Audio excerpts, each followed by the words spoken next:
voudrais du soleil vert, des dentelles et des théières, des photos de bord de mer, dans mon jardin d'hiver. Je voudrais de la lumière, comme en Nouvelle-Angleterre. Je veux changer d'atmosphère, dans mon jardin d'hiver. Ma robe à fleurs, sous la pluie de novembre, tes mains qui courent, je n'en peux plus de t'attendre. Les années passent, il est loin, là je tombe. Nul ne peut nous entendre. Je voudrais du Fred Astaire, revoir un latte. What crime exactly are you accusing President Obama of committing, and do you believe the Justice Department should prosecute him? Obamagate. It's been going on for a long time. It's been going on from before I even got elected, and it's a disgrace that it happened. And if you look at what's gone on, and if you look at now all of this information that's being released, and from what I understand, that's only the beginning. Some terrible things happened, and it should never be allowed to happen in our country again. And you'll be seeing what's going on over the coming weeks. But I wish you'd write honestly about it, but unfortunately, you choose not to do so. Yeah, John, please. What is the crime exactly that you're accusing him of? You know what the crime is. The crime is very obvious to everybody. As he said, you'll be seeing what's going on. The president is going big on a new conspiracy theory ahead of the election, something he calls Obamagate, which Rick Wilson immediately branded a slogan in search of a scandal. Susan Glasser writes in The New Yorker, if you don't get it, that doesn't matter. You're not supposed to. It's a slogan, a rallying cry. Details are all but irrelevant. Trump has accused the former president of a crime, but he hasn't explained what exactly the crime is. Today on social media, he demanded Senator Lindsey Graham launch a Senate investigation and call Obama to testify. Wasn't exactly well received. Graham told Politico, quote, I don't think now's the time for me to do that. I don't know if that's even possible. I understand President Trump's frustration, but be careful what you wish for. So to this end, we welcome to the broadcast Tim Miller. He's a contributor to The Bulwark, a former comms director for Jeb Bush, and a former top advisor to the anti-Trump PAC, Our Principles. Tim, a nation turns its lonely eyes to you. In lay terms, what is this? What is the president talking about? Hey, Brian, thanks for having me. I hope your viewers have a nice peaty scotch with them, because this is kind of complicated to understand. Obviously, the president, as he showed there, doesn't even understand what it is. But the thing is there is a conservative media ecosystem that is very dedicated to trying to explain this quote-unquote scandal. And more damningly, the Department of Justice is looking into this scandal. And so our tax dollars are being paid to look into this conspiracy theory. So in short, there are two parts to it. One is pre-2016 election. This is the really wacko part, trying to convince Americans that actually the Russians did not interfere in the election on behalf of Donald Trump, but there was a international deep state coup and an inside job at the DNC that was overseen by President Obama and others to frame Russia and frame Donald Trump in an attempt to hurt Trump in the election. The problem with that part of the conspiracy theory is, Donald Trump won the election, and they didn't do anything or release anything about, the Russian interference before the election in a way that could have damaged him. So that part is so far out there that even many in the conservative media won't buy on with it. And so the second part of the scandal, a quote-unquote scandal, is what happened after the election. And that is this claim that the deep state basically tried to undermine President Trump. Judge Jeanine has gone so far as to call it a coup by creating a lot of false investigations about the Russian interference into the election in an attempt to get President Trump impeached and removed, and that's based on some very, very dodgy information indeed. But the most alarming part of it is this little drip of information that's coming out is coming from the Trump Director of National Intelligence, Richard Grenell, who has had no experience for this job, was a Twitter troll mostly before this, and now he's releasing little nuggets of information to give the right-wing media enough to make it seem like there's a scandal here when there's not, and I think that is why we need to look at this seriously, even though the claims are ridiculous. It is Friday, the 15th of May of 2020, and you are in West Coast Cookbook and Speakeasy. I am your chef de cuisine, Justice Putnam, and our daily special is Blue Moon Spirits Fridays, because we are all night hawks in the Diner of Life. Oh my, the French 77s are all ready for your virtual imbibing pleasure, and if you're doing it analog, please, even if you're sheltering in place, keeping 6 feet apart away from your loved ones. Please have a loved one nearby. In fact, if you're both about to imbibe, I don't know, I guess if you're in the same household, breathing the same germs, hold each other up if you drink more than 2, because you'll be pinned to the sofa. So don't start early. Not with a French 77, indeed. Well, Trump was on a tear yesterday. Obamagate, as was specified at the top, is one of those weird conspiracy theories that the maggots, it makes sense to them. Now, it is quite stunning to me that the guy who hammered Obama from the very beginning, give us your birth certificate. You weren't born here. You gotta present your birth certificate. And every time Obama did anything, it was always like, he's a dictator, I just always love the right-wing frame of mind that when rights and benefits are conferred upon a vast number of citizens, that's being a dictator. But taking away rights from a vast amount of citizens who aren't you, now that's great leadership. Wow. The projection is just stunning. But anyway, the guy who pushed this birther BS for the whole of Obama's tenure as president of the United States is now claiming presidential harassment because a court said, Trump taking money from foreign governments and making his Secret Service pay for golf carts, that violates the Emoluments Clause. And Trump calls that presidential harassment, and it must not stand.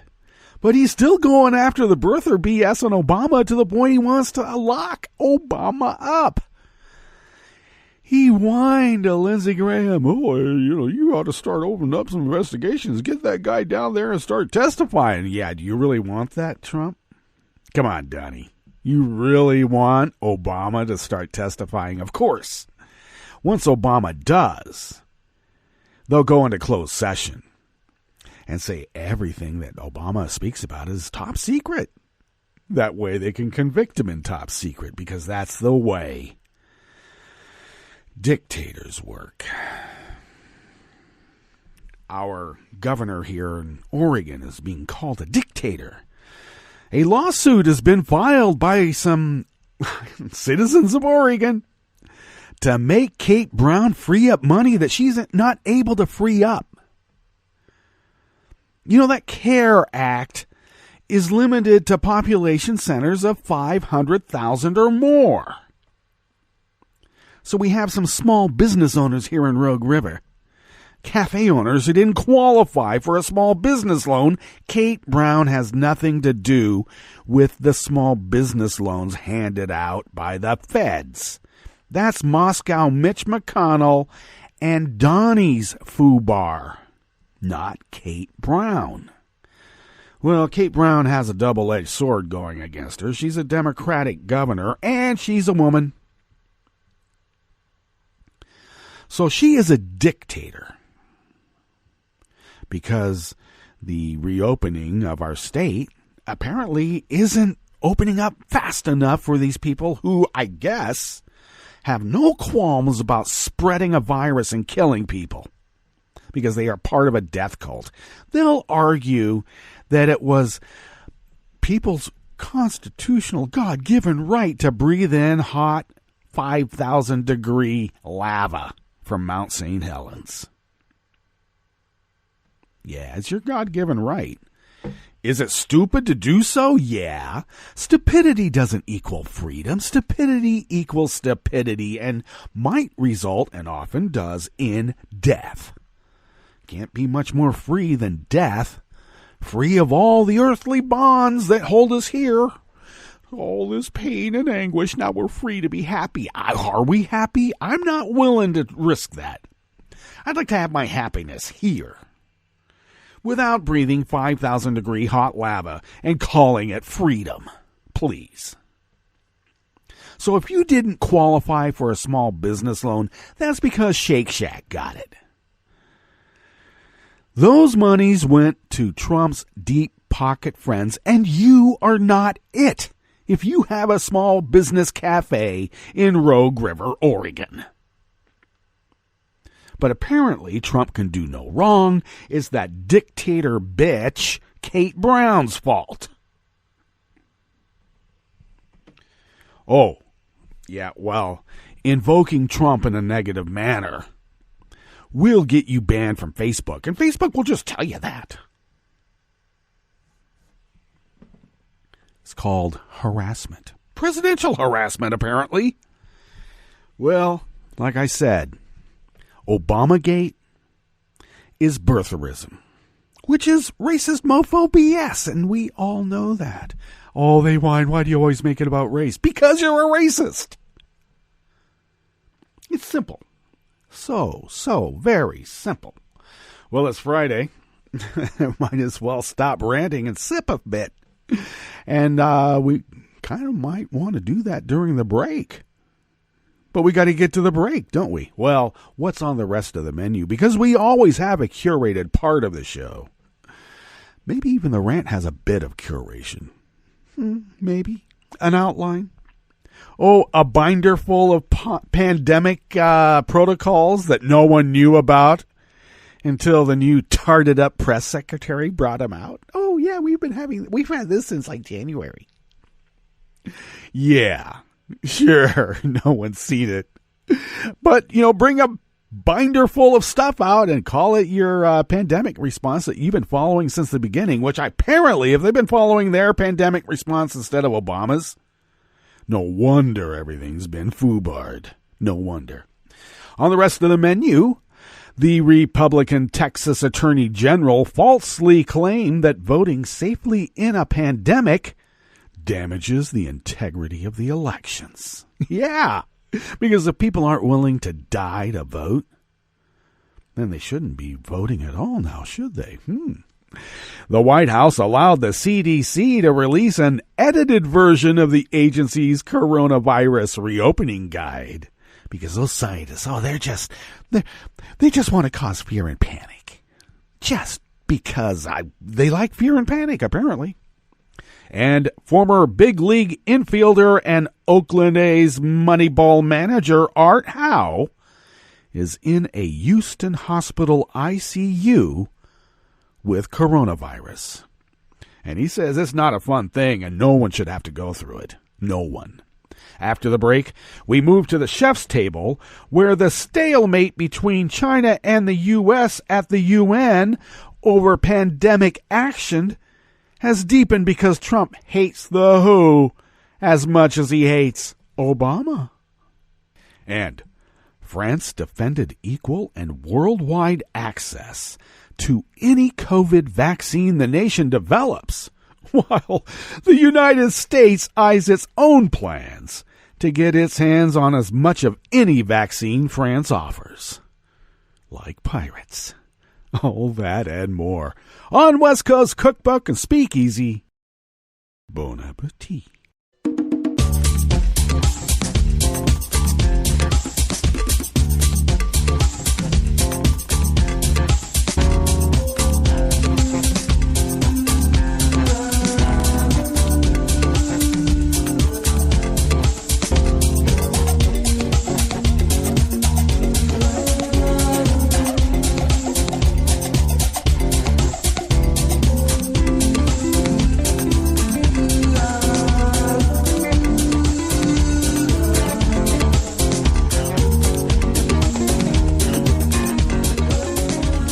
Wanted to mention, and I failed to the other day on the 13th, to wish my brother Mikey, known in some circles as the bailiff on paternity court.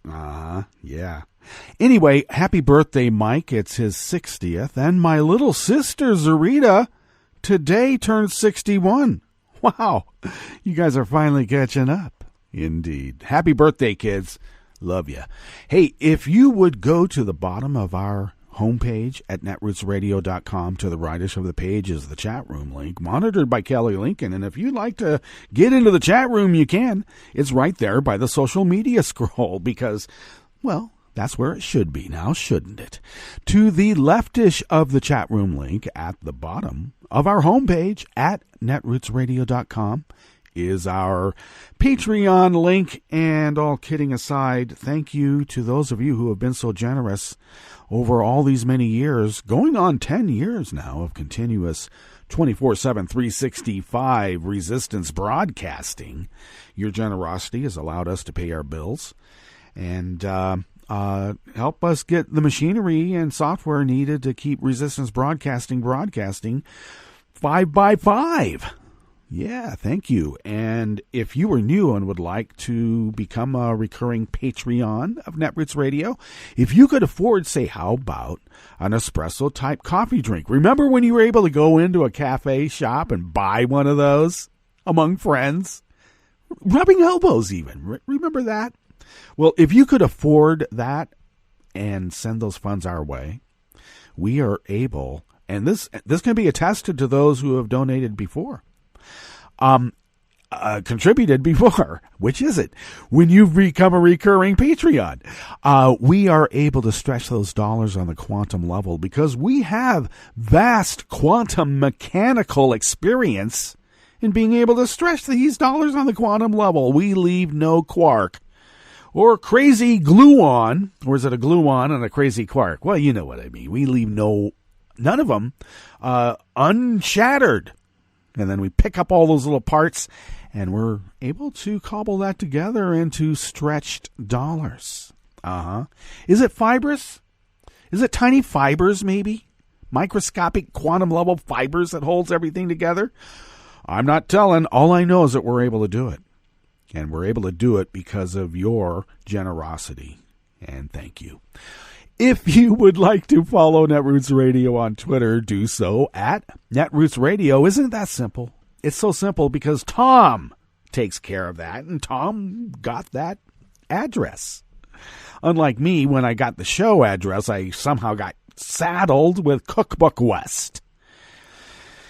It's always complex now, isn't it?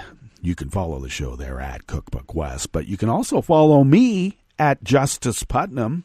And I post the show notes and links diary on Daily Co's, and to all those maggot Trump brat troll bots out there. I don't work for Daily Co's. Come on. I love these people. And they also think I work for NPR because they see NRR. Right? And then for some reason in their lizard brains it kind of triggered like NPR. Oh my God, I gotta hate. And, you know, Daily Crazy or whatever they call Daily Goes. I don't know. I don't work there. But I have been the longtime poetry editor on Black Co's. Yes, indeed. Anyway, I post the show notes and links diary on Daily Co's about 10 minutes before showtime. Get that posted up, linked up on social media, because that's what one does. I told you where to follow the show at Cookbook West, and you can also pick up podcasts. Not just of West Coast Cookbook and Speakeasy, but all of our shows, indeed. You can pick them up on Spreaker, Stitcher, TuneIn, iHeart, YouTube, iTunes, and wherever fine podcasts can be found mixed in with all the rest of us. And there's a lot of us mixed in. Up in the cloud, as they say. Well, let's go ahead and get into this first offering here in the Bistro Cafe of West Coast Cookbook and Speakeasy.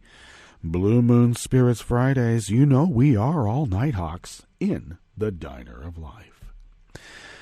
Dan Desai Martin of the American Independent brings us this first offering here in the Bistro Cafe of West Coast Cookbook and Speakeasy, as if I hadn't told you that before. Texas Attorney General Ken Lazy Eye, I'm really a criminal Paxton. I know I shouldn't make comment about his lazy eye being sort of like the stereotypical criminal lazy eye. But in Paxton's case, it's not a stereotype. It's just the facts.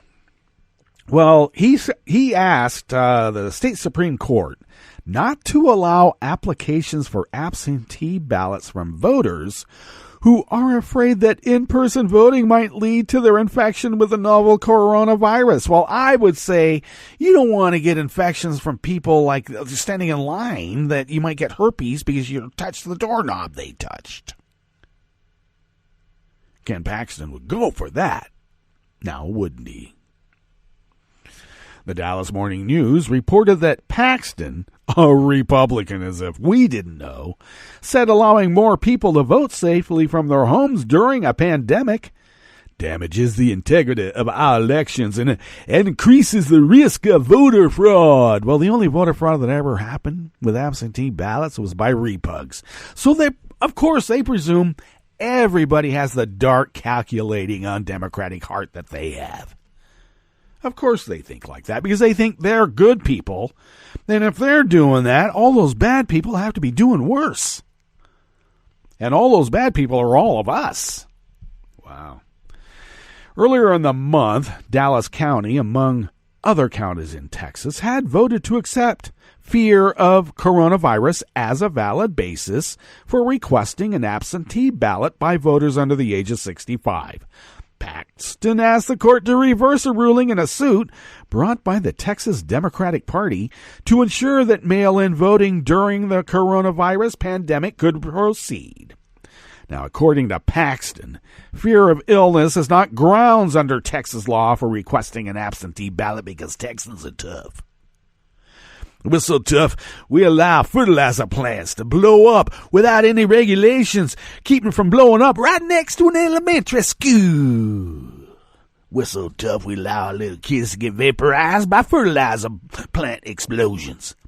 You think a little invisible enemy is going to stop us? Yeah, it will. Just like a fertilizer plant explosion will if you let an elementary school be too close to it. Or how about this?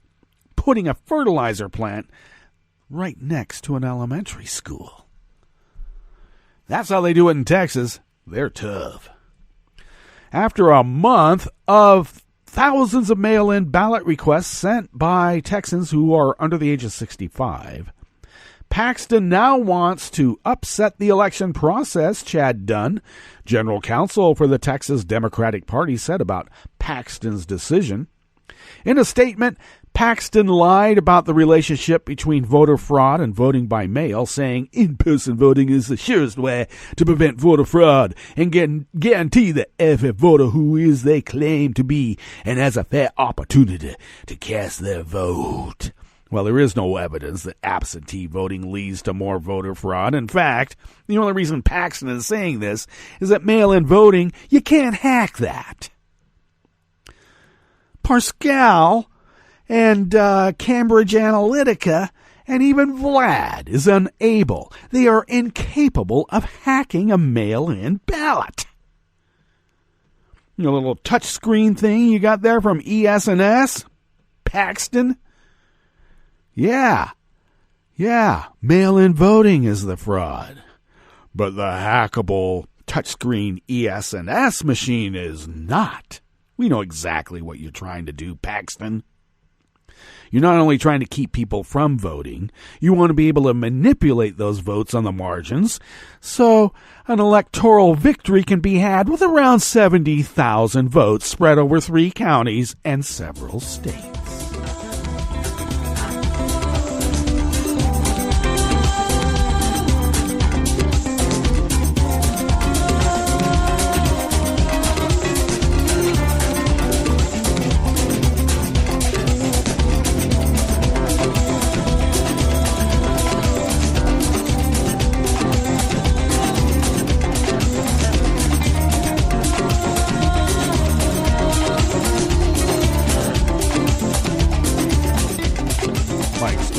And Jason Deeren of the Associated Press bring us this next offering here in the Bistro Cafe of West Coast Cookbook and Speakeasy, Blue Moon Spirits Fridays. Should be noted that the AP was the first news organization to break this original story about the CDC's reopening guide being squashed, or is it quashed, by the White House, meaning Donnie didn't like it because, it's too alarmist.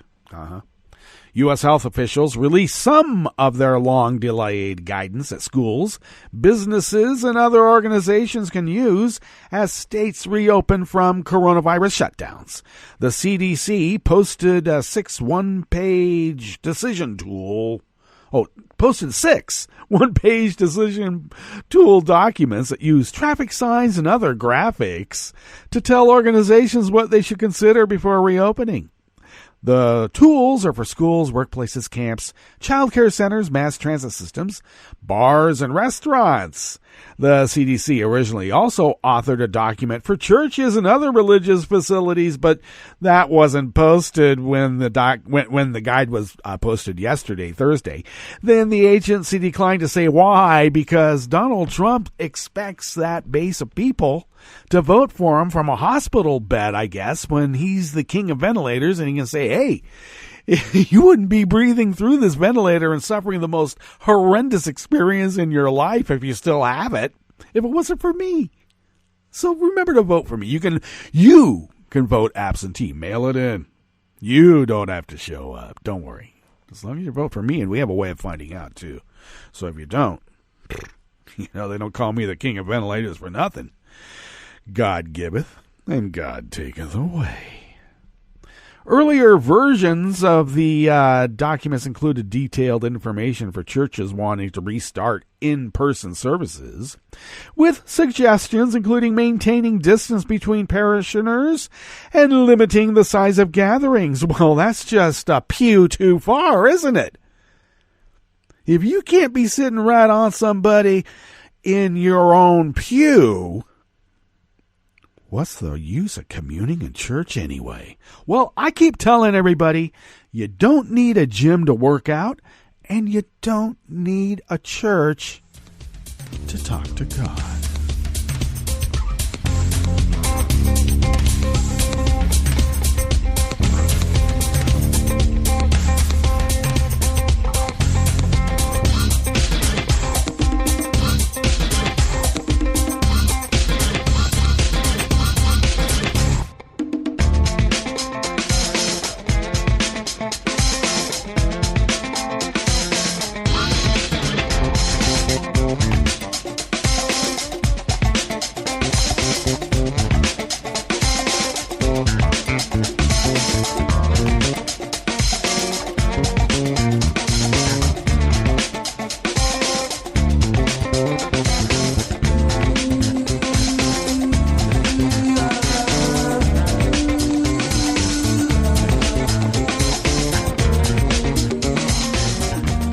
Anonymous worker bees at the Associated Press bring us this final offering here in the Bistro Cafe of West Coast Cookbook and Speakeasy.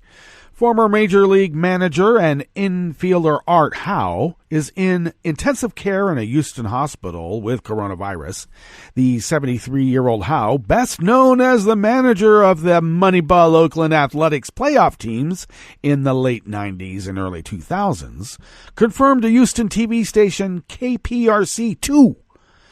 Last night, he has been dealing with the illness since first feeling symptoms of COVID-19 on the 3rd of May. Howe told the station he found out he was positive 2 days after being tested and tried to recover at home. He went to the hospital by ambulance this last Tuesday and remained in ICU. Never experienced anything like it before, Howe said, adding that he needs to go 24 hours without a fever before he can be released from the hospital. Now, let's all remember, Howe spent 12 seasons in the majors as a player, primarily at second and third base. He played for Pittsburgh in 74 and 75, Houston from 76 to 82, but missed the 1983 season with an injury before playing 2 more years in St. Louis in 84-85. Howe hit .260 over his career with 43 home runs and 293 RBIs. His only postseason homer in 3 playoff trips came in the 1981 National League Division Series against the hated LA Dodgers. Howe began his big league managerial career with the Astros in '89 and led them for 5 seasons. He took over the A's in 1996 and managed them for 7 years while winning 600 regular season games and leading Oakland to the playoffs 3 times. Those teams became known for general manager Billy Beane's then unconventional method of using sabermetrics to evaluate players. Author Michael Lewis wrote a best-selling book on the A's called Moneyball, and it was later turned into a film starring Brad Pitt as Beane and Philip Seymour Hoffman as Howe. All right, well, get well, Art. Well, we better get to our break. And when we get back from that break, we will go through weather from around the world. And, of course, we will finish up with the stories that we've curated for you today. You're listening to West Coast Cookbook and Speakeasy. And we will be right back. You are listening to netrootsradio.com. Please hang up and try again.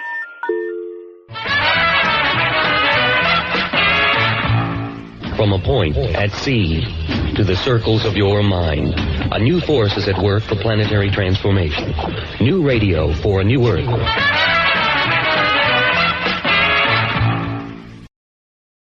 This is Take Two Movie Review. I'm Mike Friend. This week, Bomb.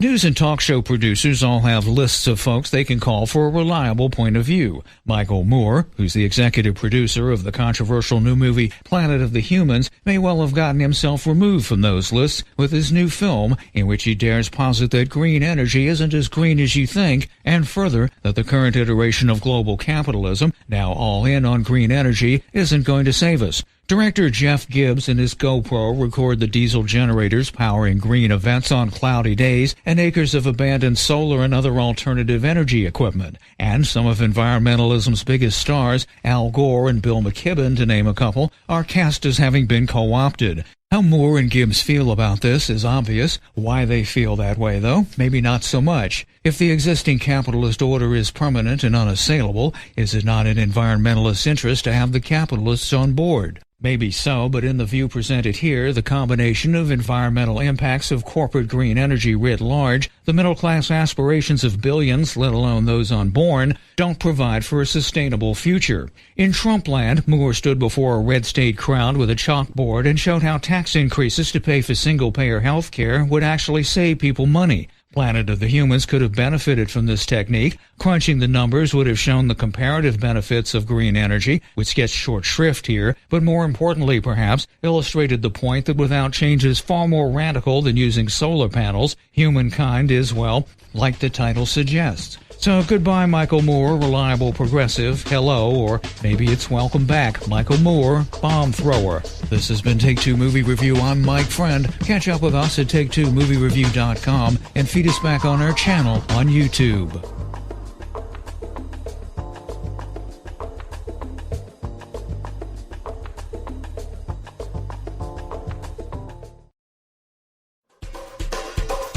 This is Scientific American's 60-Second Science.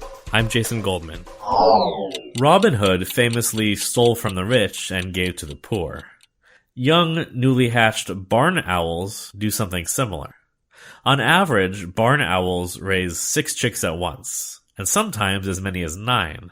But they don't all hatch at the same time, which means the older owlets are generally larger and healthier than their younger brothers and sisters.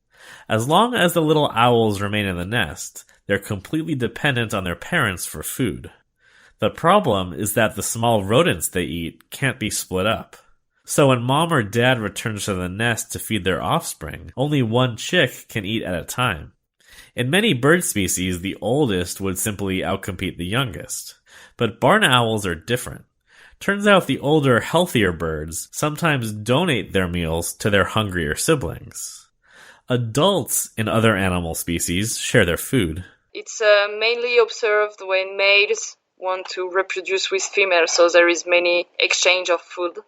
Or in primates, there is many exchange between food and grooming, but only in adults. Evolutionary biologist Pauline Ducoret from the University of Lausanne in Switzerland. And in chicks, it's really rarely observed. So it's quite impressive that in this species, there is so many cooperative behaviors. She and her team wanted to know how this unique behavior evolved. It could be explained by the direct benefits gained through cooperation, such as trading food for grooming. Or it could be explained by the indirect benefits gained from helping others that share your genetic heritage, also known as kin selection. They found that the answer was both. Younger birds groomed older ones more often than older ones groomed the youngsters. And in return, the older birds fed their younger siblings. In addition, older owlets preferentially offered food to their hungriest siblings, even in the absence of grooming. But food sharing only happened when the researchers artificially provisioned the owlets with extra food. So it's not that the owls risked their own survival to help their siblings. But when there was more than enough to go around, they shared instead of hoarding. The results are in the journal The American Naturalist. Ducoret says that evolutionary biologists usually characterize sibling relationships as competitive or even antagonistic. But remarkably complex examples of cooperation can still be found among animal brothers and sisters. Seems that even newly hatched barn owls know that sharing is caring. Thanks for listening. For Scientific American's 60-Second Science, I'm Jason Goldman. This is a message from CDC. After hurricanes, tornadoes, and floods, standing water and excess moisture help mold grow in your home, garage, and other structures. When you return to a home that has been flooded, know that you're likely to have mold. Mold puts your family's health at risk.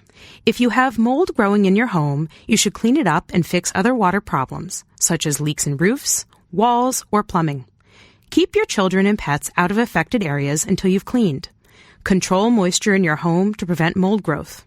To remove mold growth from hard surfaces, use commercial products, soap and water, or a bleach solution of no more than 1 cup of household laundry bleach in 1 gallon of water. Follow the manufacturer's instructions. Never mix bleach with ammonia or other household cleaners.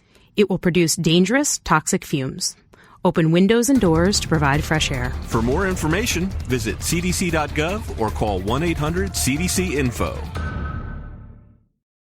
Hi, I'm Tom Hartman, and since you're listening to netrootsradio.com, show your progressive side and go to the donate button on the bottom of the homepage. It's progressives like you who power Netroots Radio and keep the progressive message beaming everywhere 24 hours a day. Just go to our donate button at the bottom of netrootsradio.com. Thank you for keeping progressive radio at full power.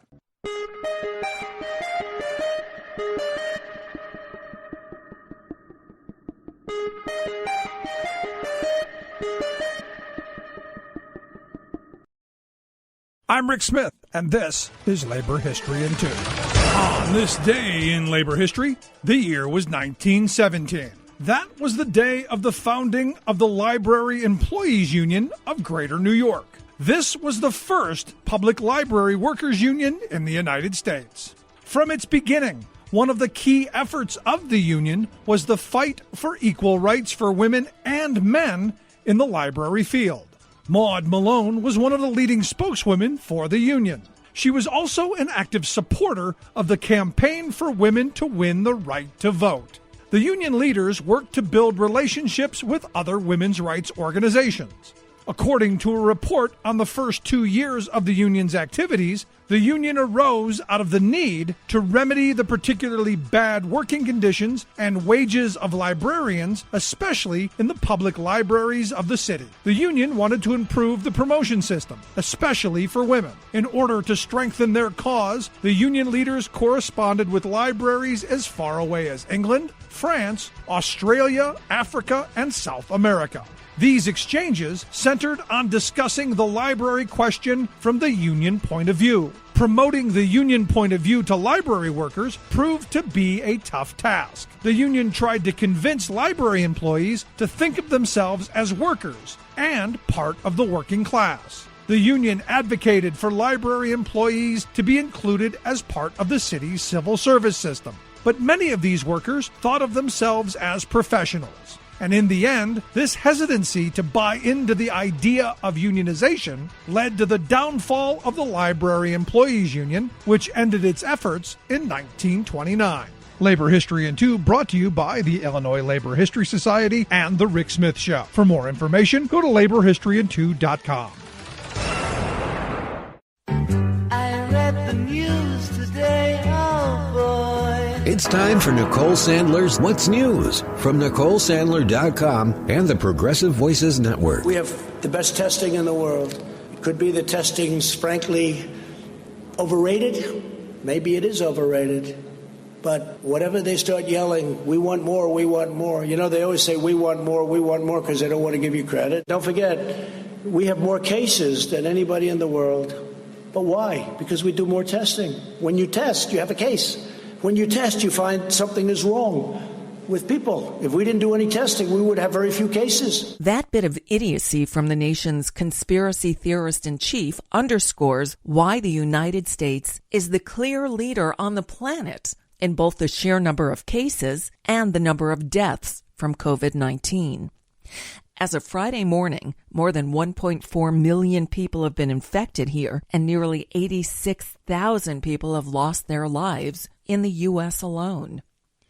Federal whistleblower Rick Bright told Congress on Thursday that U.S. officials ignored his warning in January that the nation needed to ramp up production of N95 masks to prepare for a coronavirus outbreak, and said that, quote, lives were lost as a result. Dr. Bright, who was demoted from his job overseeing federal efforts to develop a coronavirus vaccine after opposing the unproven COVID-19 treatment being pushed by Trump, hydroxychloroquine, said the Trump administration still lacked an adequate plan for confronting the pandemic. Without better planning, 2020 could be the darkest winter in modern history. First and foremost, we need to be truthful with the American people. The truth must be based on science. We have the world's greatest scientists. Let us lead. Let us speak without fear of retribution. On Tuesday, Dr. Fauci delivered a message in a voice that is clear and trustworthy as he encouraged us to act with caution as we return to our daily lives. We should listen to him and other scientists sharing their expertise. Trump tweeted before the hearing, quote, I don't know the so-called whistleblower Rick Bright. Never met him or even heard of him. But to me, he is a disgruntled employee, not liked or respected by people I spoke to, and who, with his attitude, should no longer be working for our government. And afterwards, he said, he's nothing more than a really disgruntled, unhappy person. I watched him, and he looks like an angry, disgruntled employee who, frankly, according to some people, didn't do a very good job. The CDC on Thursday released guidance documents on reopening schools, restaurants, and businesses after first withholding the recommendations until it completed revisions demanded by the White House, which called the original version, quote, too prescriptive. The new guidelines include checklists for businesses to follow as they reopen and safety precautions and guidelines for schools, camps, childcare programs, mass transit systems, and restaurants. But it is an extremely pared-down version of the original guidelines held back by the administration. Senate Majority Leader Mitch McConnell acknowledged to Fox Not Really News on Thursday that he was wrong when he claimed on Monday that the Obama administration had not provided, quote, any kind of game plan for something like this. But former Obama administration officials pointed out that his National Security Council had produced a document called The Playbook for Early Response to High-Consequence Emerging Infectious Disease Threats and Biological Incidents. It specifically identified a coronavirus pandemic as a threat to prepare for. McConnell telling Fox News' Bret Baier, "I was wrong." He then said he couldn't comment on whether the plan was followed because he didn't know enough about it. Well, that's typical. Senator Richard Burr announced Thursday that he would temporarily step down as chairman of the Senate Intelligence Committee while the FBI investigates his sale of stocks just before the coronavirus pandemic hit the U.S., sending stocks plummeting. Burr, who had received classified briefings before he sold up to $1.7 million in stocks, said he wanted to prevent his situation from becoming, quote, a distraction to a committee that's extremely important to the safety and security of the American people. The decision came a day after the FBI raided Burr's Washington, D.C. area home and seized his cell phone. The FBI declined to comment, but Mitch McConnell said he and Burr had agreed that it would be in the best interest of the committee for him to step aside starting Friday. New reports indicate that others accused of similar insider trading, including Senators Kelly Loeffler and Dianne Feinstein, have both been questioned by the FBI as well. So remember this. I hope they now go and take a look at the oranges of the investigation, the beginnings of that investigation about the Mueller report. The Mueller report, I wish, covered the oranges, how it started, the beginnings of the investigation, how it started. Of course you do. Who could forget it? Well, Trump's sycophant, Lindsey Graham, announced Thursday that the Senate Judiciary Committee he chairs will launch hearings in June to look into the origins of the FBI's investigation into Russian election meddling and contacts with Trump's 2016 campaign. Graham said the hearings would cover the FBI's investigation of former National Security Advisor Michael Flynn, who pleaded guilty to lying about his contacts with Russia's ambassador and later tried to withdraw the plea. And the Justice Department has moved to drop those charges.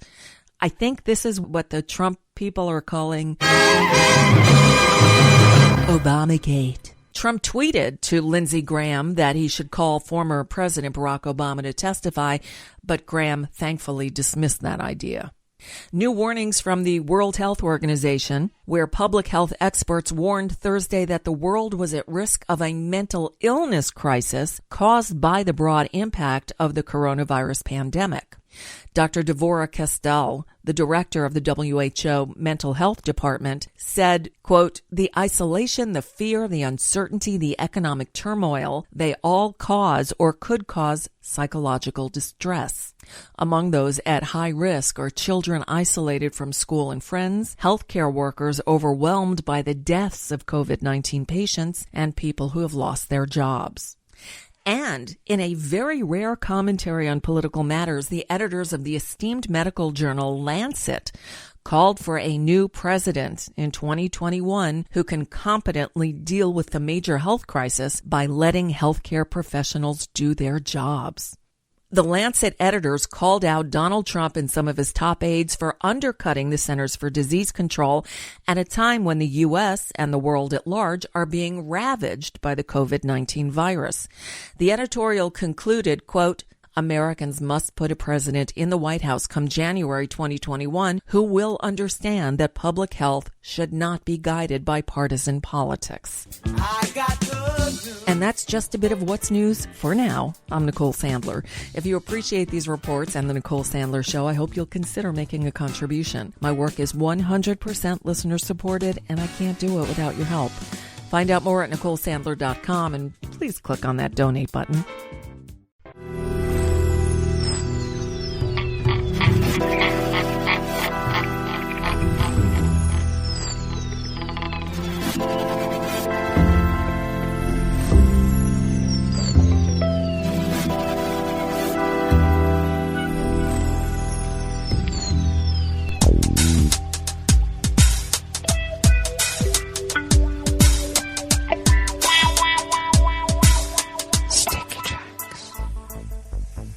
Thank you for accompanying us here to the chef's table at West Coast Cookbook and Speakeasy. Blue Moon Spirits Fridays. We are all Nighthawks in the Diner of Life.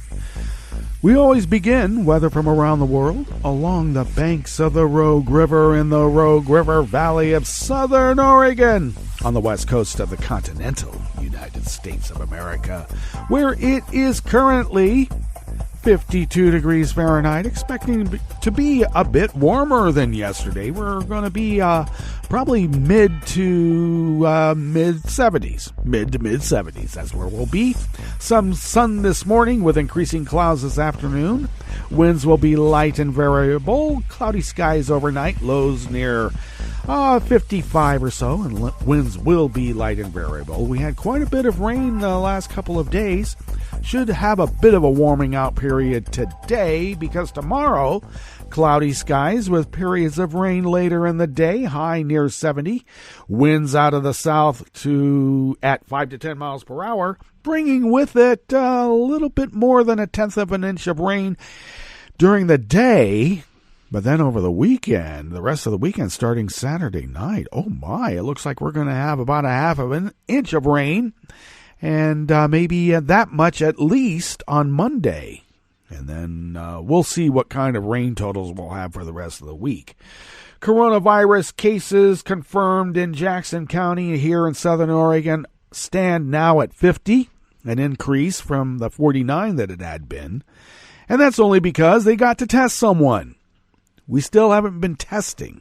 We don't have the proper tests. None of the care homes have been tested, by the way. So I guess the amount of people counted as dying from coronavirus, we stand at 0, but we do not test. Maybe if we got a good test. Not from Abbott Labs, apparently. Grass pollen right outside the mothership here in Rogue River. My lawn has grass pollen. Oh, my. Oh, and I want to remind folks, I'm not one of these old guys that say, get off my lawn. I'm much more elevated than that. Get off my drought-tolerant garden. Now, the air quality here in the region is good at 22 parts per million, and the daytime UV index is high at 7. Barometric pressure is holding steady at 30.17 inches. Visibility is now up to 7 miles because it was down to about 0 just an hour to 2 hours ago. And relative humidity is at 90%. Weather from around the world is brought to you by people's personal weather stations that they purchased. These people planted these purchased personal weather stations somewhere on their property, and these people positively live around the world. Hey, you think a P-tape has no meaning? You think it's all fake? No, we all have a P-tape. We try to, at least. London is 63 and mostly cloudy with coronavirus. Paris is 63 and sunny, and they continue to have coronavirus. Rome is 76 and mostly cloudy. Oh, God, I'd want to be on the Spanish Steps, but they have coronavirus. Kyiv is 56 and cloudy, and they're trying to cloud the fact they have coronavirus. Kabul is 61 and partly cloudy, and Taliban cannot deny the fact that they're also partly dying because of coronavirus. Hong Kong is 78 and clear, and it's pretty darn clear these people don't give a heck about social distancing during a pandemic of coronavirus. Tokyo is 70 and cloudy, and they're trying to get out of their sheltering in place because of coronavirus, but we'll see. We'll see how that works. Sydney, Australia is 58 and mostly cloudy, and they're freeing up mostly the areas that haven't been hit hard by coronavirus. But we'll see if they get hit hard coming up, because that seems to be the course this virus takes. San Francisco, California is 54 and partly cloudy, and they're partly trying to get their places opened up because of the coronavirus. And New York is 72 degrees Fahrenheit, partly cloudy. And Cuomo is really trying to express maybe getting partly open might not be such a good idea, though we have to do it because of the coronavirus. And that is weather from around the world, brought to you by people's personal weather stations that they purchased, and these people planted these purchased personal weather stations somewhere on their property, and these people positively live around the world.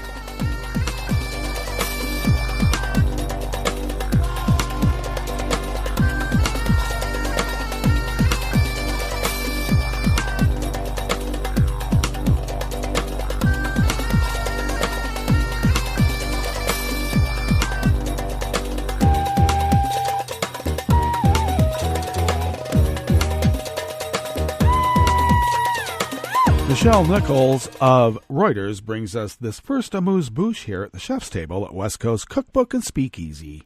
Blue Moon Spirits Fridays, an attempt by Estonia and Germany to overcome an impasse between the U.S. and China at the UN Security Council instead appear to have reinforced their stalemate over action on the coronavirus pandemic.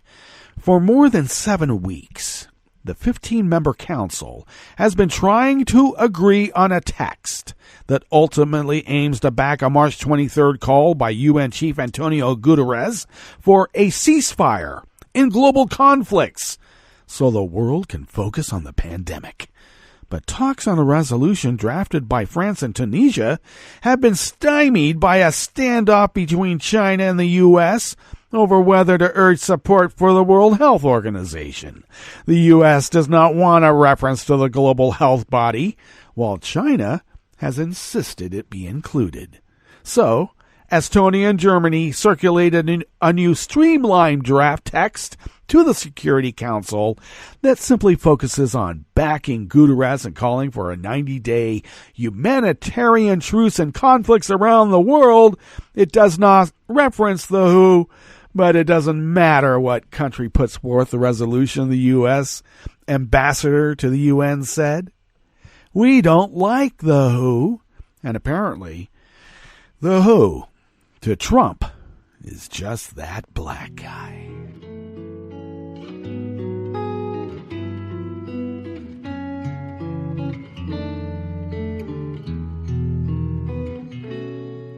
Je te donne, c'est mon amour pour la vie entière. La promesse de me trouver à tes genoux. Aussitôt que tu m'appelles, rester toujours fidèle. C'est tout, c'est tout. Je te donne tous mes printemps, mes étés de mer. Mes automnes, quand les feuilles tombent partout. Si ce n'est pas une bonne affaire, je te donne tous mes hivers.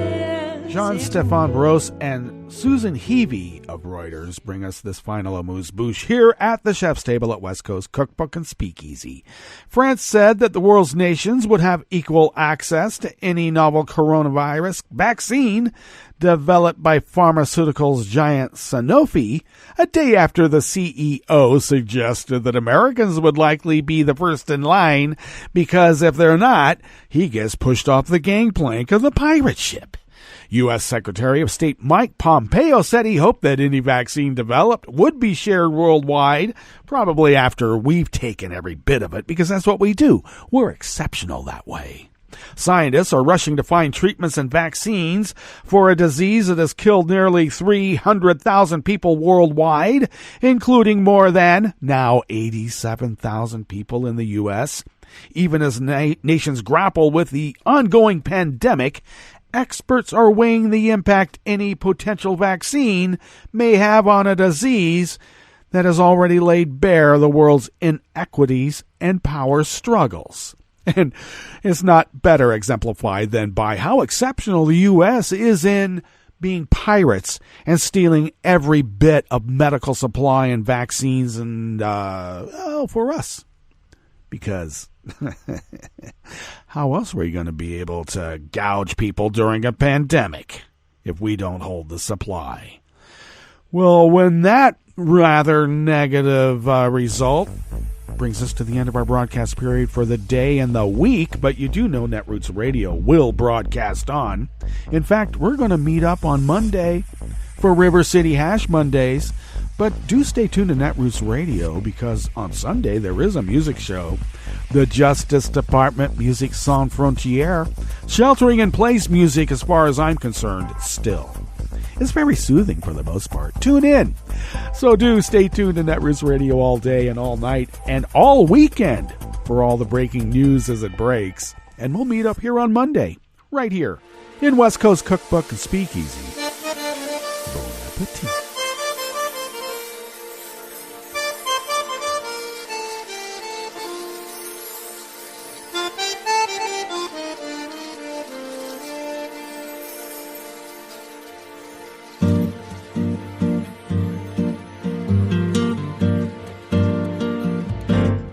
Je voudrais du soleil vert, des dentelles et des théières, des photos de bord de mer, dans mon jardin d'hiver. Je voudrais de la lumière, comme en Nouvelle-Angleterre. Je veux changer d'atmosphère, dans mon jardin d'hiver. Robe à fleurs, sous la pluie de novembre, tes mains qui courent, je n'en peux plus de t'attendre. Les années passent, il est loin, là je tombe. Nul ne peut nous entendre. Je voudrais du Fred Astaire, revoir un latte Goer. Je voudrais toujours te plaire, dans mon jardin d'hiver. Je veux déjeuner par terre, comme au long de golfe clair, t'embrasser les yeux ouverts, dans mon jardin d'hiver.